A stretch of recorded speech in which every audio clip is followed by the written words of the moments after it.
Hello and welcome সবাইকে আমার চ্যানেলে। আমি হলাম অলিভিয়া আর তোমরা দেখছো আমার ফার্স্ট ব্লগ। আর যেহেতু আমার ফার্স্ট ব্লগ, আমি এটা আমার বাড়ির মাকে নিয়েই শুরু করলাম। যেমন কি তোমরা দেখতে পাচ্ছ, আমি ঠাকুরের ছবি নিয়ে বানাতে দিয়ে ডিরেক্ট চলে এসেছি দর্শকর্মার দোকানে আগে শপিংটা সেরে নিতে। যেহেতু এটা আমার প্রথম পুজো, তো আমি প্রচুর পরিমাণে একদম চাপে ছিলাম যেটাকে বলে। আর দেখতেই পাচ্ছ এই সময়টা শ্রাবণ মাস ছিল, তখনই আমরা শপিংটা সেরে নিয়েছি। আর হ্যাঁ, এটা যেহেতু আমি প্রথম ব্লগ, আমি জানি না, তো এটা একটু র ফুটেজ হতে চলেছে, একটু ম্যানেজ করে নিও। ভাই টোটো পাইনি, ভ্যানে করে আসছি ভাই, টোটো পাইনি।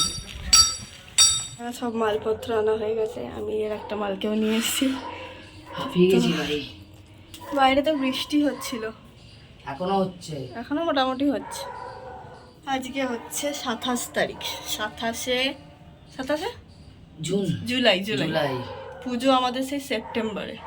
তোমরা মানে ব্লগটা পাবে হচ্ছে সেপ্টেম্বরেতে, পুজোর পরে। কিন্তু এই তৈয়ারিগুলো দেখো ভাই, দেখো ঠাকুর আনতে যাবো যখন তখনও বেস্ট ফার্স্ট ইয়ার, প্রথম বছর হচ্ছে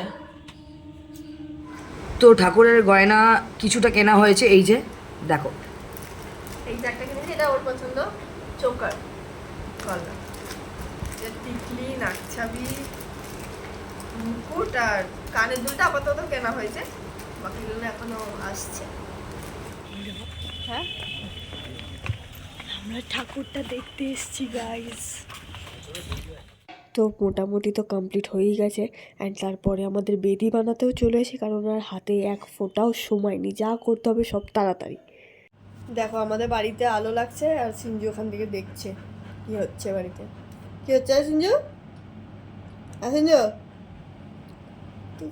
ঠিক পুজোর আগের দিন বাড়িতে আলো হয়ে গেছে রেডি। আর ঠিক তারপরে বিকালবেলায় কাকা চলে এসেছিলো ওই যেখানে ঠাকুর বসবে ওই জায়গাটা ডেকোরেশন করতে, যেটা একদমই সার্টেন আর কি, একদমই প্ল্যান ছিল না। আমরা ভেবেছিলাম আমরাই ডেকোরেশন করবো, বাট যেটা ঠাকুরের ইচ্ছা ওটাই হয়েছে।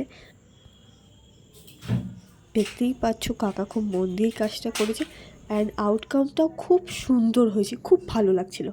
আর ঠিক পুজোর দিন সকালবেলায় আমি মামার জন্য অপেক্ষা করছিলাম, যাতে আমরা দুজনে মিলে শোল মাছ খুঁজতে পারি। কিন্তু আলটিমেটলি কোথাও শোল মাছ পাইনি। শ্রীরামপুর, শেওড়াফুলি, রিসরা কোথাও নয়, সব জায়গা ভালো করে খোঁজা হয়ে গেছে, কোথাও পাওয়া যায়নি।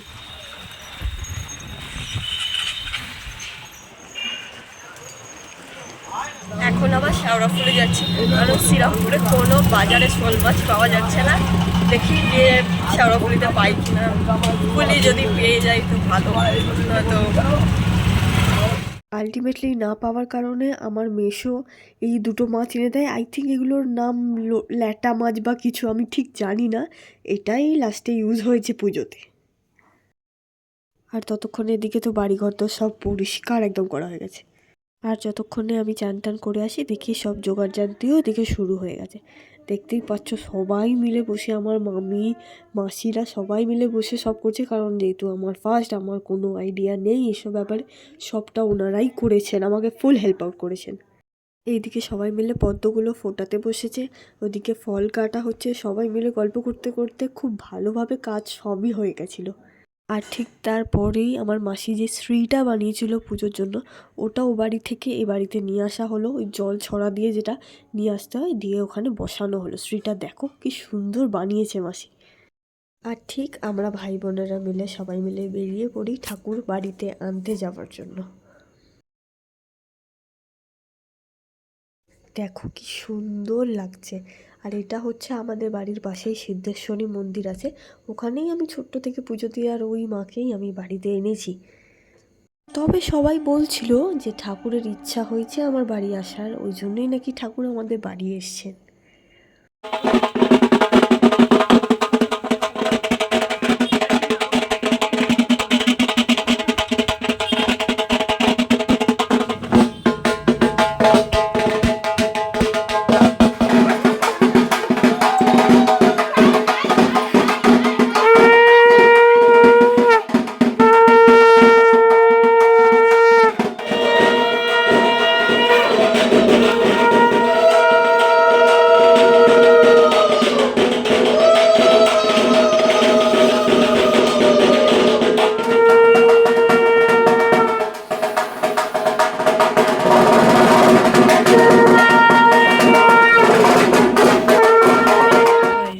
আরতি পড়ে যায়।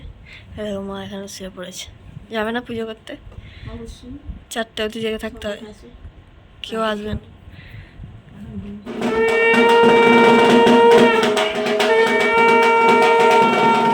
দেখতেই পাচ্ছ ঠাকুরমশাইরাও চলে এসছেন, সব রেডি করছেন আস্তে আস্তে।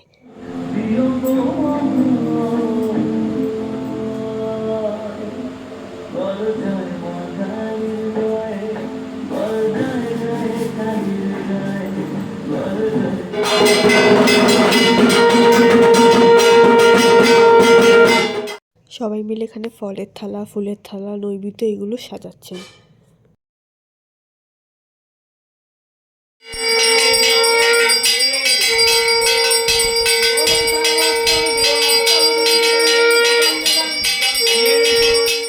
তখন ঠিক 3টে বা 3:30 বাজছিল, ঠাকুরকে ভোগ নিবেদনের সময় ছিল। আমরা সবাই মিলে ভোগের থালা সাজাচ্ছিলাম বসে।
এই সময়টা বলি দেওয়ার সময় ছিল, তো আমরা 5 রকমের ফল বলি দিয়েছিলাম। আমি জানি না এইসব ভিডিও দিতে আছে কিনা, কিছু ভুল হলে ক্ষমা করে দিও তোমরা সবাই।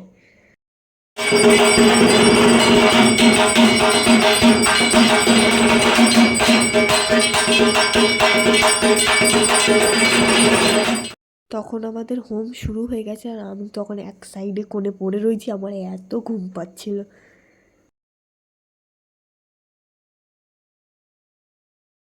দেখতেই পাচ্ছ আমি কীরকম বেঁকে বসে আছি। তখন অঞ্জলি দেওয়া চলছিল সবার, তখন প্রায় ওই 4:30 পৌনে 5টা মতো বাজতে যায়।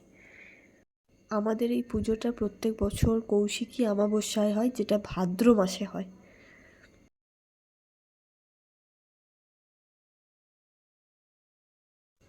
দেখো সবার কি অবস্থা, ওদিকে মা তো খুব হাই হাই করছে, কিন্তু ঠিক তারপর থেকেই চেয়ারে বসে ঘুমোচ্ছিল।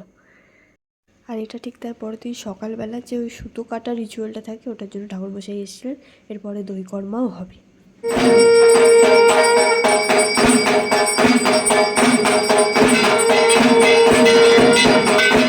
এই যে দইকর্মাও হয়ে গেল, আর এরপরে হচ্ছে ঘট নামানো। এবার ঠাকুরকে নামিয়ে আস্তে আস্তে বিসর্জনের দিকে নিয়ে যাওয়া হবে। আর এই সময়টা খুবই একটা কষ্টকর সময়। আমি কাঁদিনি যদিও, কিন্তু আমার বাড়ির প্রত্যেকেরই চোখে জল ছিল।